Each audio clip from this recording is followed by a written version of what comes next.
इस कार्यक्रम के सह प्रायोजक हैं पेट सफा आयुर्वेदिक चूरन। पेट सफा हर रोग दफा। गोल्डी मसाले, जहाँ चाय रिश्ते बनाए। सच्ची सहेली, महिलाओं के लिए सबसे भरोसेमंद औषधि एवं टॉनिक। सर्वोकॉन, 35 साल का भरोसा। सर्वोकॉन, रखे सब कंट्रोल में। डॉक्टर ऑर्थो आयुर्वेदिक ऑयल और कैप्सूल, अब दर्द भी घुटने टेकेगा।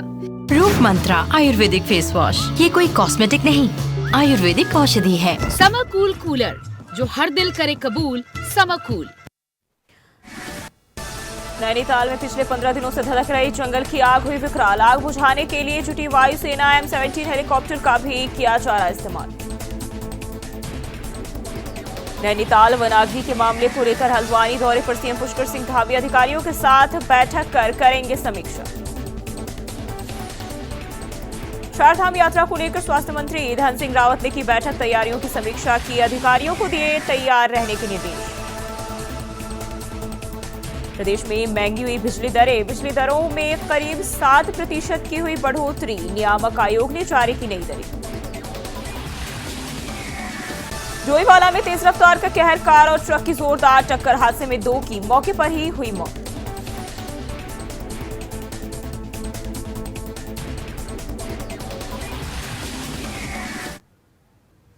स्वागत है आपका देवभूमि समाचार में। मैं हूं आपके साथ जो इसमें बढ़ते हैं खबरों की ओर। भारतीय जनता पार्टी में मतदान के बाद कई नेताओं में खींचातानी देखने को मिल रही है। बता दें कि कई नेता विपक्षी नेताओं के भाजपा में ज्वाइनिंग से नाराज दिखाई दिए, जिसके बाद प्रदेश अध्यक्ष महेंद्र भट्ट ने अनुशासन का पाठ पढ़ाने के लिए रविवार को बयानबाजी कर रहे सभी नेताओं को प्रदेश कार्यालय देहरादून बुलाया है। साथ ही उत्तराखंड के प्रदेश मीडिया प्रभारी मनवीर सिंह चौहान ने बताया कि भारतीय जनता पार्टी अनुशासित पार्टी है, ऐसे में किसी भी नेताओं की मनमानी या अनुशासनहीनता नहीं चलेगी, जिसके साथ महेंद्र भट्ट ने रविवार को सभी नेताओं की एक बैठक बुलाई है।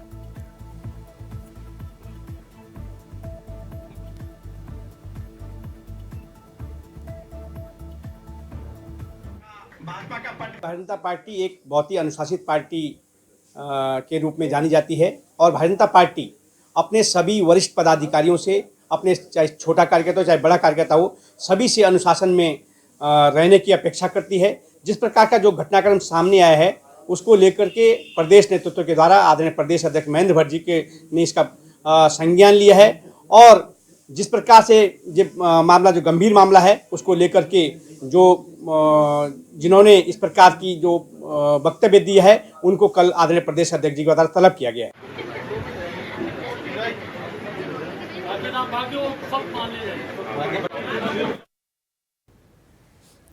तो बीजेपी जो है खींचातान पर एक्शन करेगी। तो मतदान के बाद भी लगातार कई नेताओं में खींचातान के जो है दौर है वो जारी है और मतदान जो है दूसरे चरण का भी खत्म हो चुका है। हालांकि नेताओं के दल बदलने का सिलसिला लगातार जारी है। अभी भी कई पार्टियों के बीच जो है इस तरह के हालात देखे जा रहे हैं, खींचातानी जो है पार्टी के अंदर ही देखे जा रहे हैं। वहीं इसको लेकर प्रदेश अध्यक्ष महेंद्र भट्ट ने बैठक भी बुलाई है और बीजेपी नेता को अनुशासन का पाठ पढ़ाएंगे महेंद्र भट्ट बैठक के दौरान। साफ तौर पर उन्होंने कहा कि अनुशासनहीनता किसी भी तरह से जो है बर्दाश्त नहीं किए जाएंगे।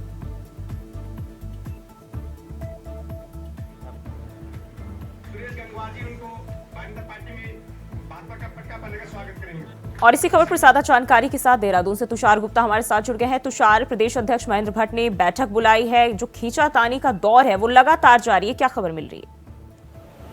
देखिए, मतदान के बाद ये देखा गया कि जो भाजपा के नेता हैं वो बयानबाजी कर रहे हैं सोशल मीडिया के माध्यम से और अब तक की मैं बात करूं तो अब तक करीब 16,000 जो विपक्षी दल के और साथ साथ जो कांग्रेस के नेता हैं वो भारतीय जनता पार्टी ज्वाइन कर चुके हैं। और ऐसे में जो भाजपा के जो पहले से नेता हैं, जो कार्यकर्ता हैं, विधायक हैं, उनमें निराशा देखने को मिल रही है क्योंकि कुनबा तो लगातार बढ़ता हुआ नज़र आ रहा है, लेकिन जिस तरह से जो भीड़ बढ़ी है उससे कहीं ना कहीं आने वाले चुनावों में जो जिम्मेदारी है उसको लेकर भाजपा के जो नेता हैं उनमें कहीं ना कहीं जो निराशा है साफ तौर पर दिखाई दे रही है। और इसके लिए कई नेताओं ने सोशल मीडिया के माध्यम से ये बात रखने की अपनी बात रखी थी, जिसमें अगर मैं बात करूं लैंसडाउन के जो विधायक हैं दिलीप रावत, उन्होंने जब अनुकृति घिसाई की जब ज्वाइनिंग हुई थी तो उन्होंने ये कहा था राम तेरी गंगा मैली हो गई, जिसमें जो उत्तराखंड के मुख्यमंत्री समेत कई मंत्रियों को उसमें टैग किया गया है। इसके बाद मैं बात करूं तो टिहरी के जो विधायक हैं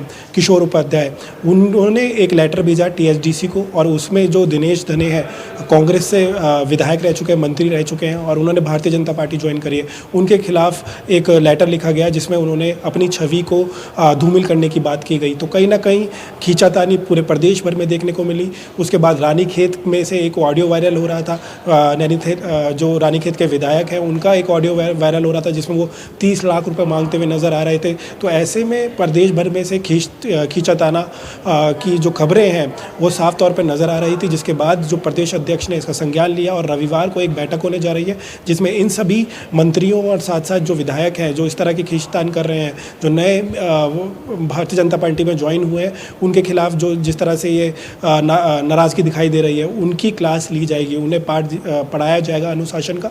और इसी के तहत प्रदेश अध्यक्ष महेंद्र भट्ट कल सभी नेता, चाहे उसमें भाजपा के विधायक किशोर उपाध्याय हो, दिनेश धने हो जिनके लिए लेटर लिखा गया, विधायक दिलीप रावत हो जो लैंसडाउन के विधायक है, साथ साथ अनुकृति घुसाई भी इसमें आ सकती है। तो तमाम ऐसे मंत्री और साथ साथ जो विधायक लगातार जो सोशल मीडिया के माध्यम से जो बयानबाजी कर रहे हैं, जो पार्टी की अनुशासनहीनता को दर्शाता है, तो कहीं ना कहीं अनुशासन का पाठ पढ़ाया जाएगा। और कहीं ना कहीं जिस तरह से देखते हैं भारतीय जनता पार्टी तौर पर जो है अन्य पार्टियों में सिंधमारी करते करते जब बीजेपी का कुनबा बढ़ा तो कहीं ना कहीं पार्टी के अंदर ही अब जो है मतभेद और अंतर्कलह बढ़ती जा रही है। जी हाँ, बिल्कुल। जिस तरह से अगर आप बात करें तो सिर्फ जो नाव होती है वो सिर्फ आइसबर्ग के तहत नहीं टूटती, किसी से टकरा के नहीं टूटती। अगर उसमें अत्यधिक लोग भर जाएंगे तो वो शिप भी डूब जाएगी। तो ऐसे में भाजपा की जो उत्तराखंड में शिप है वो लगातार बढ़ती हुई नज़र आ रही है, जो भीड़ है वो शिप में बढ़ती है। और ऐसे में अगर ऐसा लगता है कि अगर ये भीड़ बढ़ेगी तो कहीं ना कहीं जो नैया है वो डूबती हुई नज़र आएगी। तो ऐसे में भारतीय जनता पार्टी को अपने संगठन को मजबूत करने की कोशिश करनी चाहिए। साथ साथ जो नेता नए आए हैं उन्हें शासन का पाठ पढ़ाना चाहिए और जो उनके भाजपा के विधायक हैं उनको भी आश्वस्त करना चाहिए, क्योंकि आने वाले समय में उत्तराखंड में निकाय चुनाव होने, जिला पंचायत जो त्रिस्तरीय जिला पंचायत चुनाव होने वाले हैं। साथ साथ जो उपचुनाव हैं बद्रीनाथ और साथ साथ मंगलौर में 2 उपचुनाव होने वाले हैं। ऐसे में जो कुर्सी को लेकर कहीं ना कहीं जो पुराने विधायक हैं और साथ साथ जो भाजपा के नेता हैं उनमें ये चिंता सता रही है कि जो नए ज्वाइन किए गए हैं, जो नए नेता ज्वाइन हुए हैं वो कहीं ना उनकी कुर्सी छीन ले। तो ऐसे में ये जो बयानबाजी है वो सोशल मीडिया में देखने को मिली थी, जिसके बाद अब प्रदेश भाजपा संगठन ने इसका संज्ञान ले लिया है। अब नेताओं को बुलाया जाएगा, उनकी पाठशाला ली जाएगी और उन्हें अनुशासन का पाठ यहाँ पर पढ़ाया जाएगा। बीजेपी के अन्य नेताओं की भी बात करें तो लगातार वो दावा ठोकते रहे हैं कि बीजेपी के कार्य उनकी नीतियों से प्रभावित होकर अन्य दल के नेता जो है शामिल हो रहे हैं। लेकिन अगर शामिल हो रहे हैं तो फिर ये दर्द कैसे बीजेपी इसमें समन्वय बना पाएगी, जो नए नेता शामिल हो रहे हैं और जो पार्टी के पुराने नेता हैं? देखिए, जो कांग्रेस में जो अपनी बात खुलकर रखते थे वो अब भारतीय जनता पार्टी में आ गए हैं और ये बात वो खुलकर यहाँ पर रख रहे हैं कि उन्हें भी दायित्व चाहिए, उन्हें भी पार्टी में हिस्सा चाहिए, उन्हें भी कोई जिम्मेदारी चाहिए ताकि वो पार्टी को आगे बढ़ा सके। और इसी के तहत जो पुराने नेता हैं, जो कद्दावर भाजपाई हैं, उनकी चिंता बढ़ी है कि इनके आने से कहीं ना कहीं जो उनका वर्चस्व है उसमें गिरावट देखने को मिली है। और ये वर्चस्व की लड़ाई अब देखने को मिल रही है भारतीय जनता पार्टी में। पहले से ही कांग्रेस पार्टी ने ये आशंका जताई थी कि इस तरह की भीतरगात भारतीय जनता पार्टी में हो सकती है और इसको भारतीय जनता पार्टी अपने संज्ञान में ले। अगर भीड़ बढ़ती है तो कहीं ना कहीं जो भीतरगात है और खींचतान है भाजपा के नेताओं में, वर्चस्व की लड़ाई है, वो साफ तौर पर देखने को मिलेगी और वैसा ही देखने को मिल रहा है और इसका संज्ञान ले लिया गया है। अब प्रदेश अध्यक्ष महेंद्र भट्ट ने रविवार को अब ये बैठक बुलाई है। अब देखना होगा इसका क्या निष्कर्ष निकलेगा, क्या आने वाले समय में जो नेता ऐसे इस तरह के बयान दे रहे उसमें अंकुश लग पाएगा या इसी तरह के बयान हम आगे भी देखने को मिलेंगे। जी बिल्कुल तुषार, बने रहिए हमारे साथ, अगली खबर पे भी आपका रुख करेंगे। और वहीं उत्तराखंड में नैनीताल और आसपास के जंगलों में भीषण आग लगी हुई है। सरकार ने आग पर काबू पाने के लिए एयरफोर्स MI-17 हेलीकॉप्टर लगा दिया है। बता दें कि हेलीकॉप्टर ने शनिवार सुबह भीमताल झील से पानी भरा और पाइंस क्षेत्र में आग बुझाई। इससे पहले भी साल 2019 और 2021 में अनियंत्रित आग पर काबू पाने के लिए MI-17 हेलीकॉप्टर का इस्तेमाल किया गया था। साथ ही नैनीताल से लगे पाइंस भूमिया, धार, ज्योलीकोट, नारायण नगर, भवाली, रामगढ़, मुक्तेश्वर आदि के जंगल में इन दिनों बुरी तरह से आग लगे हुए हैं और ये जंगल धधक रहे हैं। इस साल बारिश कम होने के कारण सूखे जंगल जगह जगह जल रहे हैं। दमकल विभाग और वन विभाग आग पर काबू पाने में लगा हुआ है और आग इतनी तेज है कि दोनों विभागों के अलावा आर्मी के जवान भी आग पर काबू पाने में जुट गए हैं। ये जंगल में आग लग गई है। अभी ITI का एक मकान जल गया है। अब एक रिहायशी मकान यहाँ भी है जो ऑन रोड है, इसमें भी आग लगने का खतरा है। और हमारी कैंप साइड में भी फायर आ गई थी, वो तो हमने किसी तरह कंट्रोल करी है, पर फायर आगे बढ़ गई है बहुत। अब कितना चलेगा मुझे नहीं पता। अरे बहुत आग है गुरुदेव, आग कंट्रोल ही नहीं हो पा रही है। मैंने सुबह फायर फाइटर बुलाया था, 101 में फ़ोन किया था, वहाँ पे तो डिस्कनेक्ट हो गया था। 112 में करा था, फिर देहरादून से ही फ़ोन आया, फायर ब्रिगेड भी आया, पर वो कंट्रोल से बाहर हुए, उनका पानी खत्म हुआ, चले गए, उसके बाद दोबारा नहीं आए। अब कहाँ गए मुझे नहीं पता, पर आग कंट्रोल नहीं है। फॉरेस्ट वाला भी कोई नहीं आया। आज आग की कम से कम 7-8 घटनाएं हो गई हैं। फायर टेंडर जो है गेठिया और जूलीकोट की तरफ गए हैं। एक फायर टेंडर हमारा पाइंस में काम कर रहा है। मैं भी अपने और कर्मचारियों के साथ बीटिंग मेथड से बुझा रहे हैं। ट्रैफिक को हमने रोक रखा है क्योंकि हवा बहुत तेज है, बहुत गहरा धुआं है, कुछ दिखाई नहीं दे रहा है। तो एक घर में लगी है, बेसिकली उसको कंट्रोल करने की सोच रहे हैं हम सब।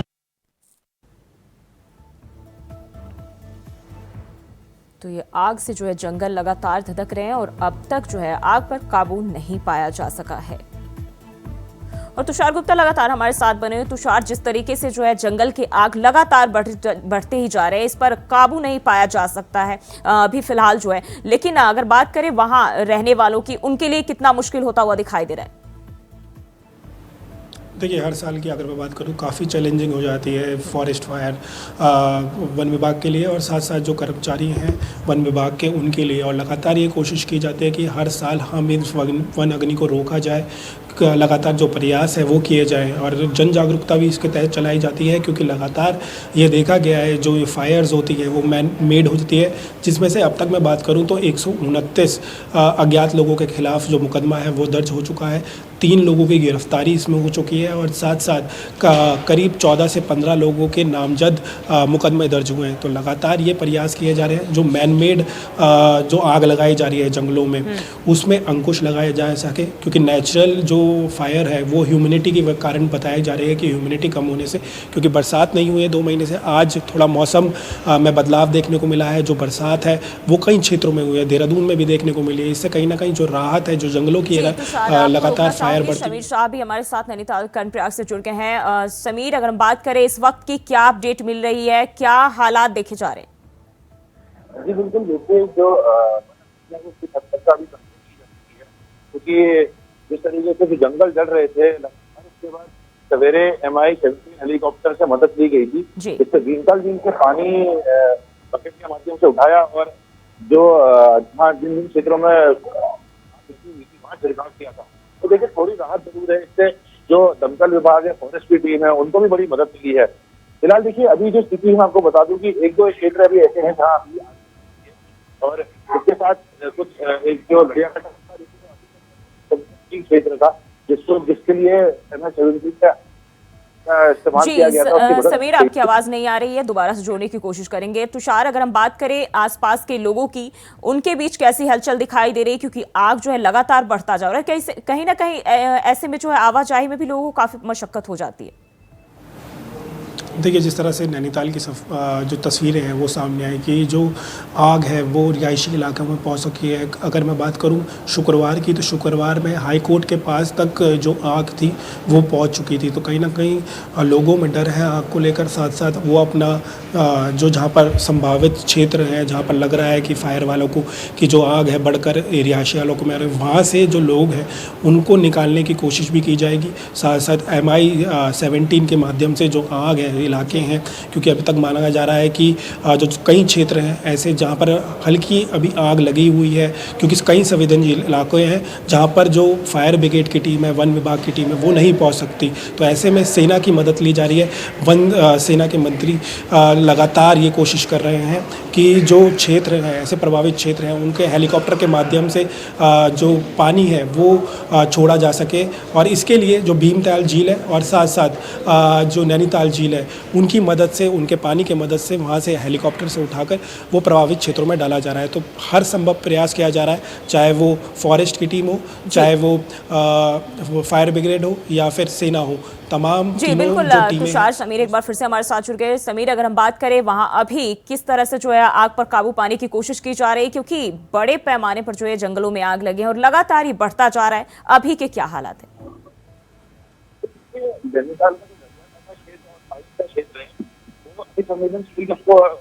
कैटेगरी में रखा गया है कि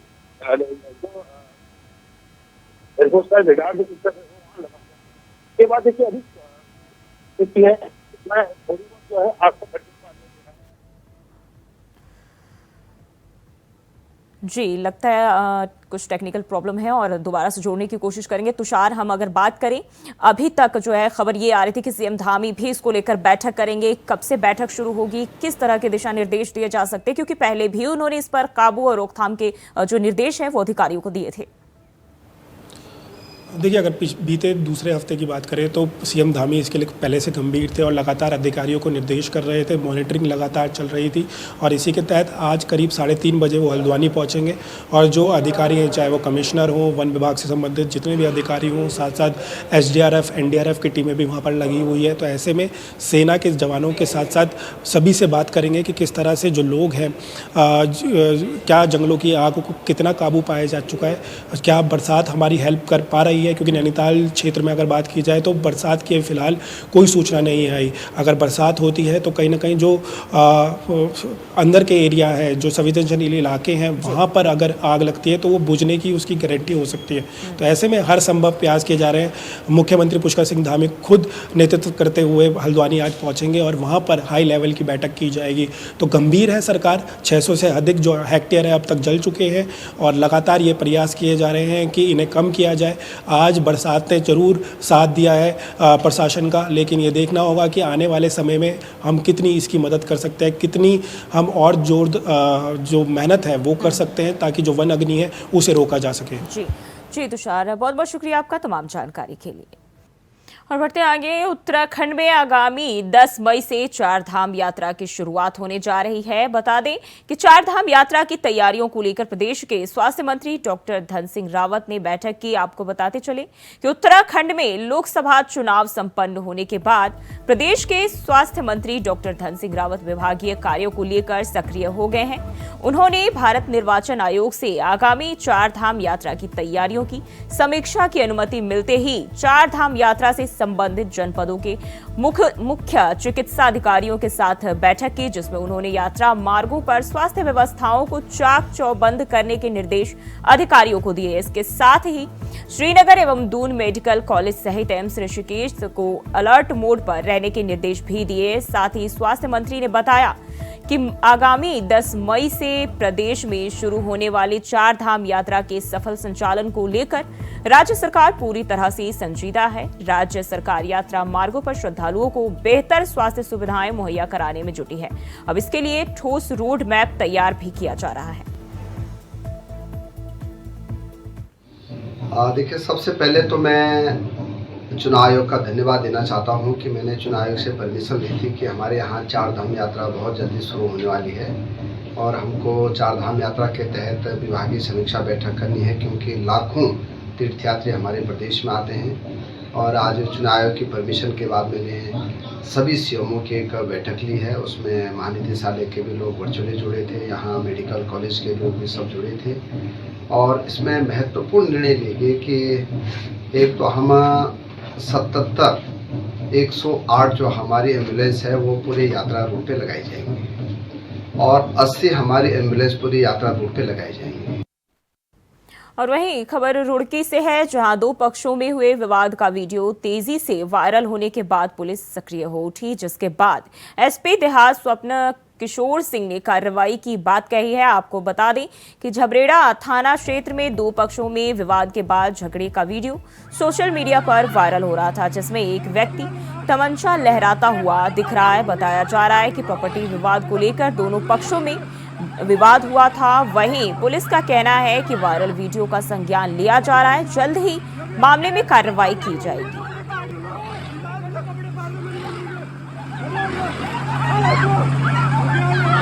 सोशल मीडिया के माध्यम से एक वीडियो संज्ञान में आया है, जिसमें एक व्यक्ति हाथ में तमंचा लिए हुए नजर आ रहा है। कुछ विवाद की स्थिति दोनों पक्षों के मध्य दृष्टिगत हो रही है। मामला झबरेड़ा से संबंधित बताया जा रहा है। इस संबंध में थानाध्यक्ष झबरेड़ा को निर्देशित किया गया है कि वो उक्त वीडियो का संज्ञान लेकर जांच कर संबंधित व्यक्ति के हाथ में जो हथियार है उसके बारे में जानकारी करें और उसके विरुद्ध आवश्यक विधिक कार्रवाई अमल में लाएं। और देवभूमि समाचार में फिलहाल के लिए बस इतना ही। खबरों के लिए बने रहिए इंडिया वॉइस के साथ।